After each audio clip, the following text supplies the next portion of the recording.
Sudhanshu NTPC।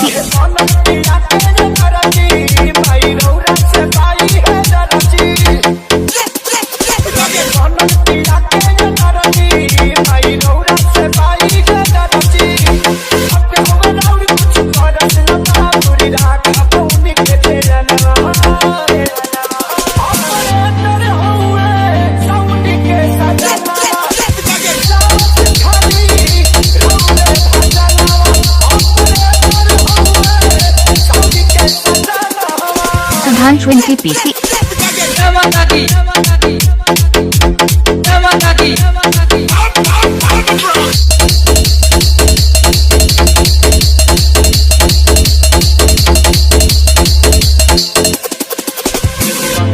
पढ़ेला लाल चुनरी चढ़ेला के दिया चढ़ेला सुधांशु NTPC। सफेद लाइन से दर्शन करेला पढ़ेला लाल चुनरी चढ़ेला के दिया चढ़ेला सफेद लाइन से दर्शन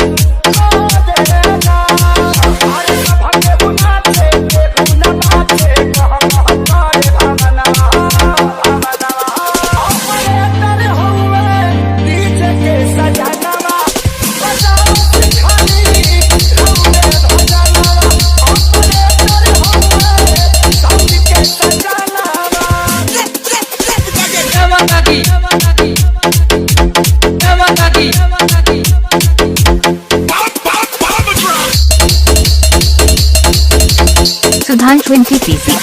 हरा खाना पंडा लेके डीजे जाले हर साल सारी सोनू न करे अनकानी हो करम कृपा महारानी हो हरा खाना पंडा लेके डीजे जाले हर साल सारी सोनू न करे अनकानी हो करम कृपा